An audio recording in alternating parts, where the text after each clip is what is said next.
أبدا على حبيبك خير خلق كلهم اللهم صل على سيدنا ومولانا محمد وعلى آله وأصحابه وأزواجه وذرياته وأهل بيته وبارك وسلم تسليما كثيرا كثيرا اللهم صل على محمد النبي الأمي وعلى آله وسلم تسليما الحمد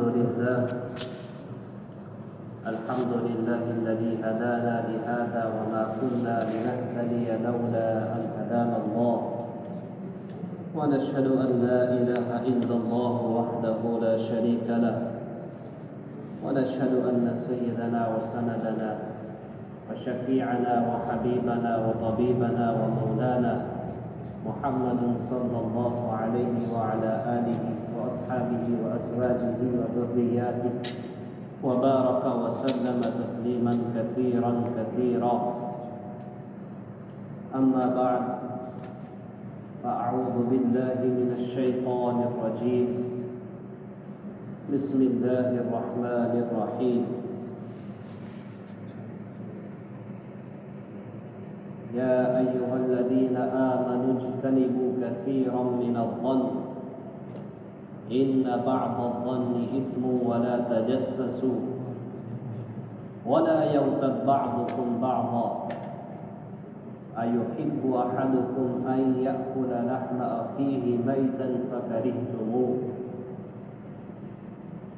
وقال النبي صلى الله عليه وسلم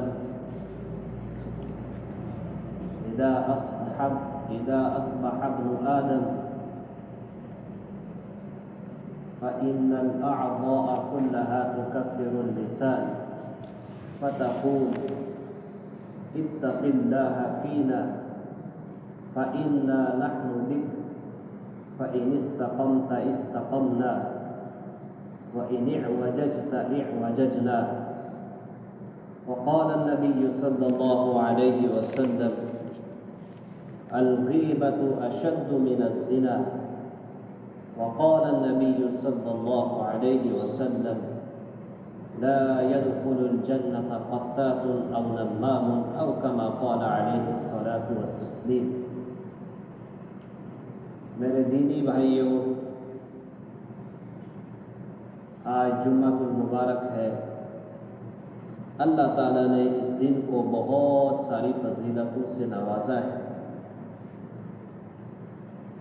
دراصل یہ فضیلتیں اللہ تعالیٰ نے انسان کے لیے ایک انعام اور ایک تحفے کے طور پر اس دن کے اندر رکھی ہے کہ انسان ان فضیلتوں کو حاصل کر کے رب ذوالجلال کے قریب اور مقام پیدا کر دے۔ بہت ساری فضیلتوں سے ہم واقف ہیں۔ انسان کو زندگی کے ہر مرحلے میں ان فضیلتوں کو حاصل کرنے کی بھرپور کوشش کرنی چاہیے۔ گزشتہ جمعہ آپ نے ہمارے مدرسے کے استاد قاری عبدالجلیل صاحب سے ایک پرلفظ خطاب سنا تھا اور بہت ہی اہم خطاب تھا۔ آج کے دن میں نے چاہا کہ اسی عنوان کے ساتھ میں کچھ باتیں اور جوڑ دوں تاکہ ان باتوں کے ذریعے سے سب سے پہلے میں اپنی اصلاح کر لوں اور اس کے بعد آپ بھی اپنی اصلاح کر لیں۔ گزشتہ جمعہ قاری صاحب کا عنوان روح کی اصلاح تھا۔ انسان کا جسم جو ہے وہ دو چیزوں سے بنا ہوا ہے۔ ایک جسم کے ظاہری اعضاء، ہمارا دل، ہمارا دماغ، ہماری آنکھ، ہمارا کان اور جسم کے جتنے بھی اعضاء ہیں ان سے مل کر ہماری باڈی بنی۔ ان کے بعد اللہ تعالیٰ نے ہمارے اندر روح کو ڈالا، تو اب انسان کا جسم غذا کا تقاضا کرتا ہے، بھوک لگتی ہے تو کھانا، بینائی کے حوالے سے تر و تازہ سبزیاں، لیکن انسان کے اس ظاہری ڈھانچے کی اتنی اہمیت نہیں ہے جتنی اہمیت انسان کے اندر روح کی ہے۔ انسان کا بدن بظاہر کتنا سٹرانگ ہو، اس کے مسلز ہوں، وہ جب کہیں پہ اپنا پنجہ مارتا ہو تو وہاں زمین ہلتی ہو، لیکن اس کی کوئی حیثیت نہیں ہے۔ اندر سے انسان کی روح اگر بیمار ہے تو ظاہری بدن اگر کتنا ہی مضبوط ہو، وہ انسان کامیاب نہیں ہے۔ اور آپ کا مشاہدہ ہے، دنیا بھر کی قوموں کو آپ دیکھتے ہیں جنہوں نے جسم کو سدھارنے کے لیے ایک خاص وقت متعین کیا ہے، وہ جم سینٹر جاتے ہیں، صبح صبح سڑکوں پر دوڑتے ہیں، لیکن گھر آ کر کے ان سے پوچھیں کہ دل کی کیفیت کیسی ہے تو کہتے ہیں کہ پریشان ہے، سکون نہیں، چین نہیں، نیند نہیں، اطمینان نہیں، ایک مسکراہٹ کے لیے ترستے ہیں۔ نیند حاصل کرنے کے لیے دوائیوں کا استعمال کرتے ہیں، لیکن وہ اس مرض کا علاج نہیں کرواتے، ان کو اس بات کا علم نہیں ہوتا کہ ہم آخرکار پریشان کیوں۔ بیماری کہیں اور ہے اور علاج کسی اور جگہ کیا جا رہا ہے، تو جب علاج کہیں اور ہو، مرض کہیں اور ہو، مرض کی تشخیص ہی نہیں ہوئی، مرض کا پتہ ہی نہیں چلا کہ بیماری کہاں ہے، کتنی میڈیسن، کتنی دوائیاں استعمال کریں، شفا حاصل ہونے والا نہیں۔ روح کو بیمار کیا گیا ہے مختلف بری عادتوں کے ذریعے سے۔ روح چاہتی ہے کہ ذکر ہو، اللہ بھی کہتا ہے الا بذکر اللہ تطمئن القلوب۔ او دنیا کے انسانوں، اگر تم سکون اور چین چاہتے ہو بذکر اللہ، اللہ کے ذکر سے۔ خواجہ مجذوب رحمۃ اللہ علیہ اسی مضمون کو کائنات کو سمجھاتے تھے اور صوفیانہ اشعار میں کہتے تھے، اب تو رہے بس تا دم آخر گرد زباں اے میرے الہ، لا الہ الا اللہ، لا الہ الا اللہ۔ ہر خوشیوں کو آگ لگا دوں، ہر خوشیوں کو آگ لگا دوں، خانہ دل آباد رہے، اب تو رہے بس تا دم آخر گرد زباں اے میرے الہ، لا الہ الا اللہ۔ تو روح جس غذا کو چاہتی ہے ہم وہ غذا اس کو دیتے نہیں۔ روح مر چکی ہے بری عادات سے۔ کبھی ہم نے اس کی زندگی کو ختم کیا جھوٹ کے ذریعے، کبھی ہم نے اس کی زندگی کو ختم کیا اور بیمار کیا ہم نے اس کو زبان کے غلط استعمال کرنے سے، کبھی ہم نے روح کو بیمار کیا غیبت کے ذریعے سے، کبھی ہم نے اس کو زبان بیمار کیا چغلی کے ذریعے سے، کبھی ہم نے اس کو بیمار کیا گالی گلوچ کے ذریعے سے، کبھی ہم نے اس کو بیمار کیا گانا سننے کے ذریعے سے۔ ہماری روح کا کباڑہ بن چکا ہے۔ وہ کون سا مرض نہیں ہے جو ہماری روح تک نہیں پہنچا ہے، اور ہم چاہتے کہ ہمیں خوشی ہو، عبادات کے اندر لذت ہو، لیکن روح اس طرح کی نہیں ہے۔ لہذا سب سے پہلی ضرورت ہے کہ ہم اپنی روح کا علاج کریں۔ روح کا علاج تلاوت قرآن کے ذریعے سے ہوگا، روح کا علاج ذکر اللہ سے ہوگا، روح کا علاج تسبیحات سے ہوگا، روح کا علاج اللہ تعالیٰ کی جانب توجہ کرنے کے ذریعے سے ہوگا، جو صوفیہ کا مشرب ہے۔ لیکن ہم وہ علاج کرتے نہیں اور سکون اور چین چاہتے ہیں، تو چین اور سکون کبھی زندگی میں حاصل نہیں ہوگا۔ تو روح کو جو بیماری لگتی ہے، اس بیماری کے بہت سارے اسباب ہیں، اور ان بیماریوں کا صدور، ان بیماریوں کا سبب سب سے زیادہ زبان سے ظاہر ہوتا ہے۔ تبھی میرے اور آپ کے حبیب محمد عربی صلی اللہ علیہ وسلم نے ایک حدیث کے اندر بیان فرمایا، روایت کو روایت کرنے والے حضرت ابو سعید خدری رضی اللہ تعالیٰ عنہ فرماتے ہیں کہ اذا اصبح ابن آدم، کہ جب آدم کا بیٹا صبح کرتا ہے، فإن الأعضاء كلها تكفر اللسان، جسم کے جتنے بھی اعضاء ہیں یہ سب جمع ہو کر کے اس زبان کے سامنے آ جاتے ہیں، خوشامد کرتے ہیں، منت سماجت کرتے ہیں۔ فتقول، پھر یہ اعضاء اس زبان سے کہتے ہیں اتق اللہ فینا، ہمارے سلسلے میں اللہ تعالیٰ سے ڈرتے رہنا، فإنا نحن بک، اس لیے کہ ہمارا سب کچھ اعتماد آپ پر ہے۔ فإن استقمت استقمنا، اگر تو زبان سیدھی رہی، استقمنا، ہم بھی ٹھیک ٹھاک رہیں گے۔ وَإِنْ اعوججت، اگر تو ٹیڑھی ہو گئی، اعوججنا، ہم بھی ٹیڑھے ہو جائیں گے۔ تیرے اندر اگر کوئی خرابی آ گئی، اس کا اثر ہم تک پہنچے گا۔ یہ زبان دکھنے میں بظاہر بالکل چھوٹی، 32 دانتوں کے اندر یہ بالکل محفوظ ہے، اور اس زبان کو اتنی اہمیت حاصل ہے کہ یہ زبان دنیا بھر کی زبانیں بولتی ہے، مختلف کھانوں کا ٹیسٹ چکھ لیتی ہے، لیکن جہاں ایک طرف سے اللہ تعالیٰ نے اس کو نعمت کے طور پر ہمیں دیا ہے، دوسری جانب سے زبان کے حوالے سے ہمارے لیے بہت بڑی آزمائش ہے۔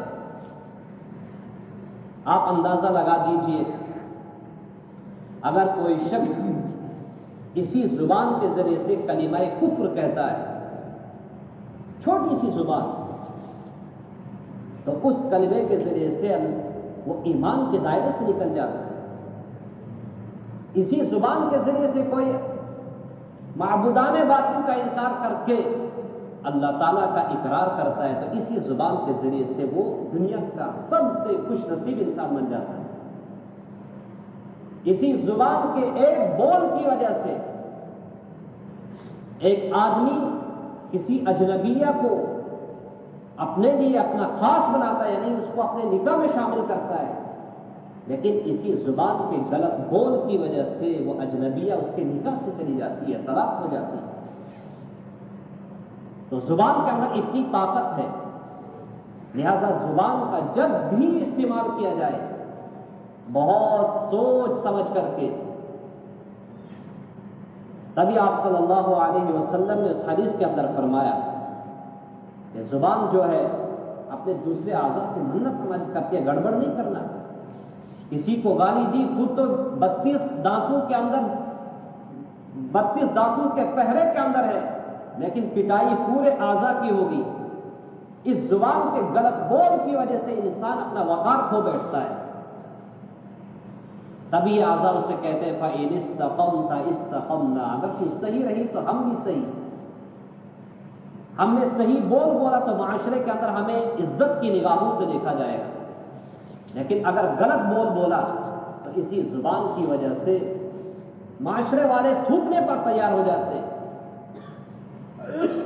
تو زبان کا استعمال صحیح ہونا چاہیے۔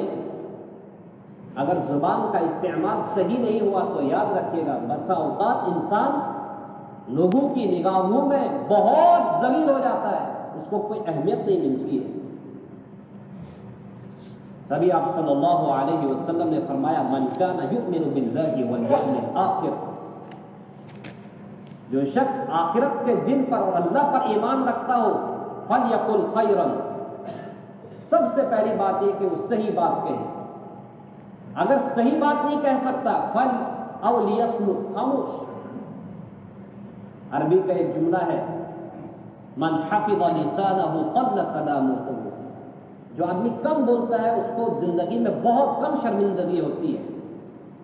آپ صلی اللہ علیہ وسلم کو پوری کائنات کے لیے نبی بنا کر بھیجا گیا، داعی بنا کر بھیجا گیا، اور داعی کے لیے سب سے زیادہ استعمال ہونے والا جو عضو ہے وہ زبان ہے، زبان کے ذریعے سے دعوت دے گا۔ اور آپ صلی اللہ علیہ وسلم پوری عالم کے لیے ہدایت کا سرچشمہ ہے، آپ کی زبان سب سے زیادہ استعمال ہونی چاہیے۔ لیکن صحابہ کرام جب آپ صلی اللہ علیہ وسلم کی شان بیان کرتے ہیں تو شان بیان کرتے ہوئے فرماتے ہیں کان رسول اللہ صلی اللہ علیہ وسلم طویل الصمت، کہ آپ صلی اللہ علیہ وسلم بہت زیادہ خاموش رہتے تھے۔ اور دوسری حدیث میں کہ لا يتکلم الا فيما يرجو الاجر، آپ صلی اللہ علیہ وسلم تب بات فرمایا کرتے تھے اور وہی بات فرمایا کرتے تھے جس بات کے ذریعے سے آپ کو ثواب ملتا تھا۔ ایک جلیل القدر نبی حضرت لقمان علیہ السلام، ان سے ان کے آقا نے کہا کہ لقمان ایک بکری کو ذبح کرو اور ذبح کرنے کے بعد اس کے 2 بہترین حصے میرے سامنے پیش کرو۔ یہ گئے، بکری کو ذبح کیا اور آقا کے سامنے 2 حصے پیش کیے، ان میں سے ایک زبان اور دوسرا اس کا دماغ، اس کا دل۔ آقا نے دیکھا کہ جاؤ دوسری بکری کو ذبح کرو، اس کے بعد اس کے 2 بدترین جز میرے سامنے رکھو، 2 حصے۔ حضرت لقمان پھر گئے، بکری کو ذبح کیا، ایک زبان لے کر آئے اور وہی دل لے کر سامنے رکھا۔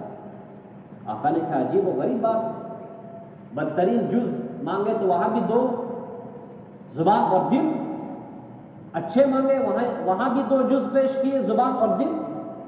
تو حضرت لقمان علیہ السلام چونکہ حکمت جانتے تھے، کہا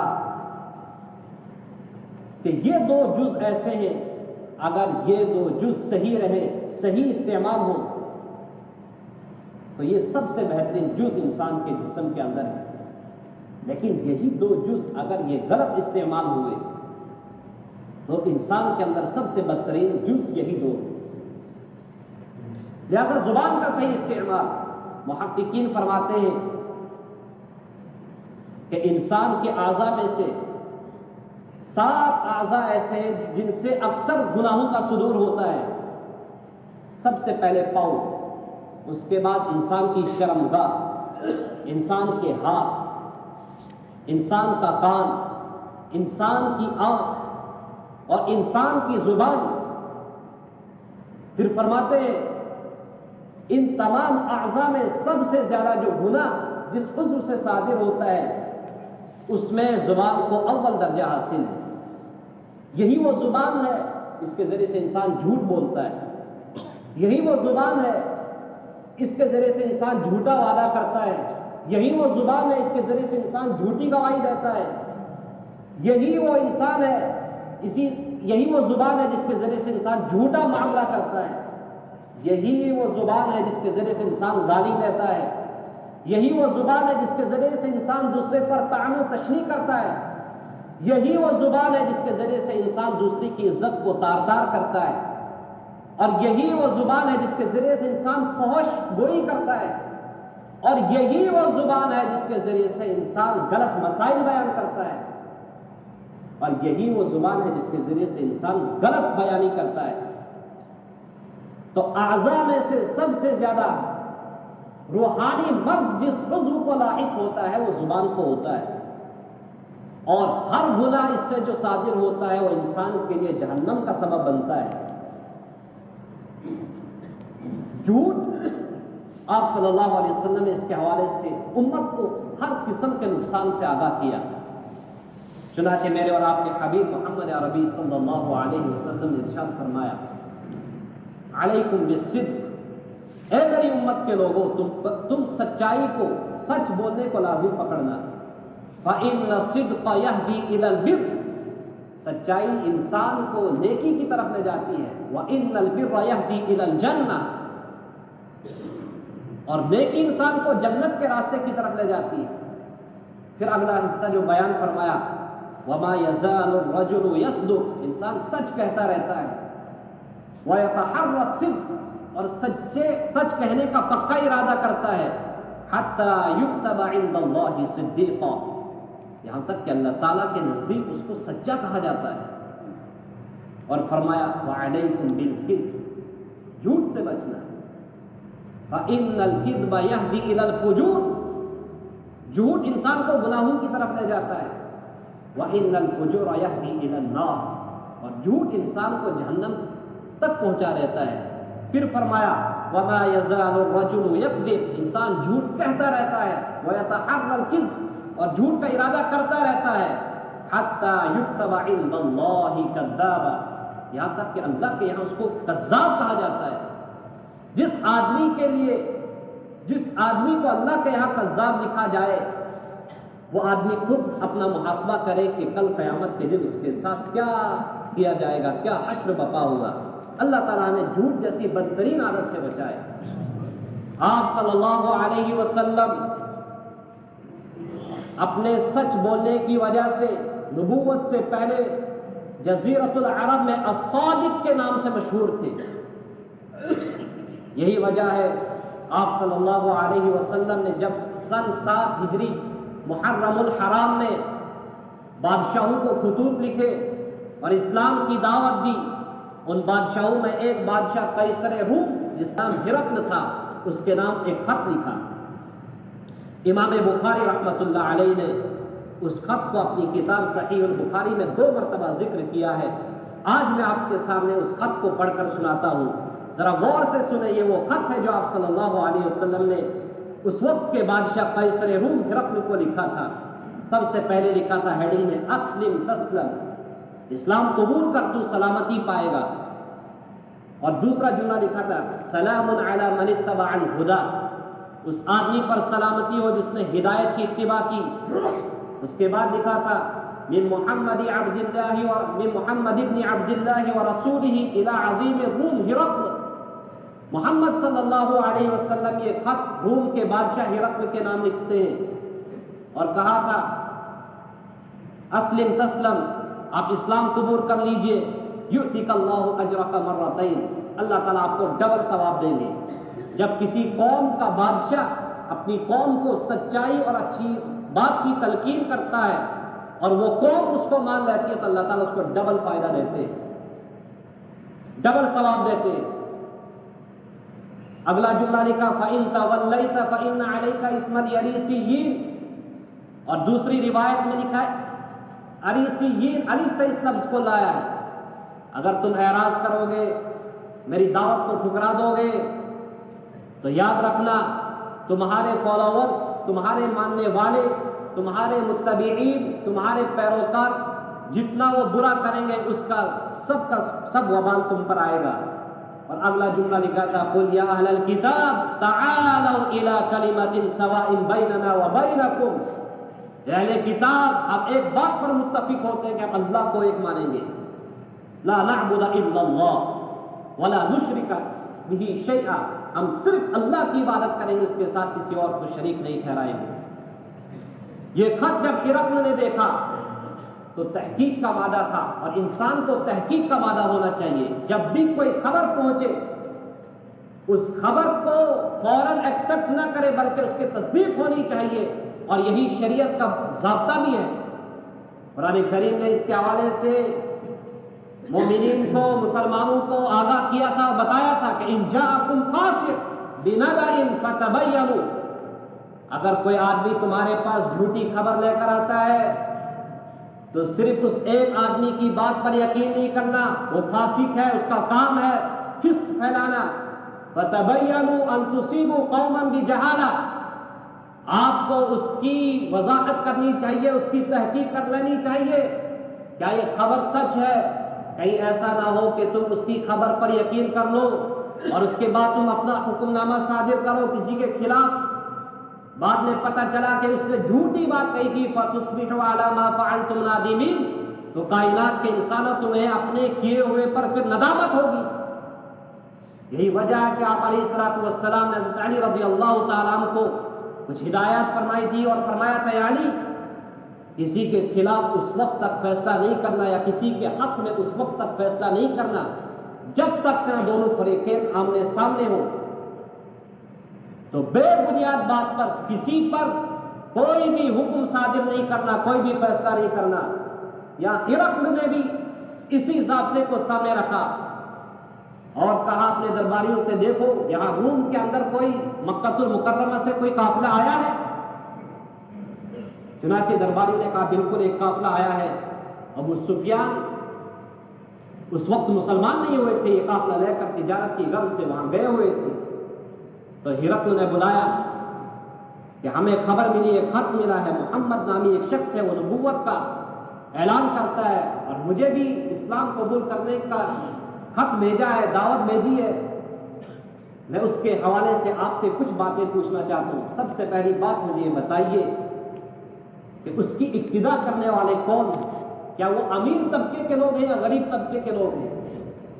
کہا کہ ان کی اتباع کرنے والے اکثریت ان میں سے غربا کی ہے، بہت کم مال والے لوگ ہیں۔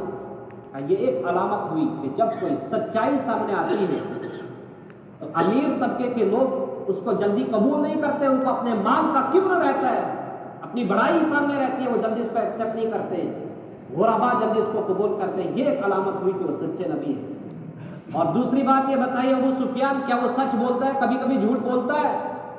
کہا نہیں، وہ تو مکہ المکرمہ کے اندر الصادق، سچے آدمی کے نام سے مشہور ہے۔ تو ہرقل نے کہا کہ یہ بالکل سچا نبی ہے۔ ابو سفیان مسلمان ہوئے۔ فتح مکہ کے بعد ان سے کسی نے کہا، ابو سفیان جس وقت میں روم کا بادشاہ آپ صلی اللہ علیہ وسلم کے حوالے سے پوچھ رہے تھے، آپ اس دن جھوٹ بول دیتے اور ہرقل کو آپ صلی اللہ علیہ وسلم کے خلاف کر دیتے۔ ابو سفیان نے کہا یہ بات اس وقت میرے ذہن میں آئی، میں جھوٹ بول دیتا، لیکن میں نے اس وقت ہوش سے کام لیا کہ اگر میں آپ صلی اللہ علیہ وسلم کو اس وقت جھوٹا شمار کرتا جب پورا مکہ المکرمہ میرے بارے میں سنتا کہ ابو سفیان نے آپ صلی اللہ علیہ وسلم کے بارے میں جھوٹ کہا ہے، تو پورا جزیرۃ العرب مجھے جھوٹا کہتا، نہ کہ آپ صلی اللہ علیہ وسلم کو۔ تو روح کو ایک بیماری جو ہے وہ جھوٹ کی لگی ہوئی، اور اس جھوٹ کو آج کا معاشرہ کچھ سمجھتا ہی نہیں۔ آپ صلی اللہ علیہ وسلم نے حدیث کے اندر فرمایا، ان سے پوچھا گیا ایکون المؤمن خبابا، کیا مومن بزدل ہو سکتا ہے؟ کہا لا، نہیں۔ کہا ایکون المؤمن بخیل، بخیلا، کیا مومن بخیل ہو سکتا ہے؟ آپ صلی اللہ علیہ وسلم نے فرمایا لا۔ آپ صلی اللہ علیہ وسلم سے پوچھا بخیل ہو سکتا ہے؟ کہا ہاں ہو سکتا ہے۔ بزدل ہو سکتا ہے؟ کہا ہاں ہو سکتا ہے۔ کہا کیا مومن جھوٹا ہو سکتا ہے؟ کہا مومن جھوٹا نہیں ہو سکتا ہے۔ مومن کی شان ہے کہ وہ ہمیشہ سچ بولے۔ الصدق ینجی والکذب یہلک، انسان کو سچائی نجات دیتی ہے اور جھوٹ انسان کو ہلاک کر دیتا ہے۔ تو اصول شریعت کا یہ ہے، جب کوئی خبر پہنچے اس خبر کی سب سے پہلے تحقیق ہونی چاہیے، اور تحقیق اس طور پر جو خبر پہنچا رہا ہے فریقین کو سامنے لایا جائے، دونوں پارٹیوں کو سامنے لایا جائے، پھر تحقیق کی جائے کہ ایسا معاملہ ہوا کہ نہیں، ورنہ انسان اس حدیث کے مطابق جھوٹ کی وجہ سے جہنم تک پہنچتا ہے۔ ایک اور روحانی بیماری ہے چگلی۔ چگلی کہتے ہیں کہ ایک آدمی کسی دوسرے آدمی کی خبر لے کر تیسرے آدمی کے پاس پہنچے اور اس میں کچھ ملاوٹ کرے تاکہ اختلاف ہو۔ اس آدمی کے حوالے سے میرے حبیب صلی اللہ علیہ وسلم نے فرمایا لا يدخل الجنت قطاع، چغل خور کبھی جنت میں داخل نہیں ہوگا۔ جب بھی یہ جنت میں داخل ہوگا پہلے اس کو جہنم میں اس کو ٹھیک کیا جائے گا، اس کی ریپیئرنگ ہوگی، اس کے بعد اس کو جنت میں لیا جائے گا۔ ایک اور روحانی بیماری ہے غیبت، اور غیبت کے معنی آپ صلی اللہ علیہ وسلم نے خود حدیث کے اندر بیان فرمائے، ذکر اخاک بما یکرہ، اپنے کسی بھائی کا ایسے الفاظ کے ساتھ تذکرہ کرنا کہ جب اس کو خبر ملے اس آدمی نے میرے بارے میں الفاظ کہے تو اس کو ناپسند آئے، تو یہ بھی ایک روحانی بیماری ہے۔ تو ہمارا جسم، اس کے اندر جو روح ہے وہ روح کافی بیماریوں سے لت پت ہو چکی ہے، سڑ چکی ہے، لیکن ہم میں سے کوئی اصلاح کے لیے تیار نہیں ہوتا۔ لہذا روح کی بیماریوں کا ازالہ کرے، اس کو صحیح کرے، اور اس کے لیے آپ صلی اللہ علیہ وسلم کے ارشادات ہمارے سامنے۔ غیبت کرنے والے کو ڈرایا گیا۔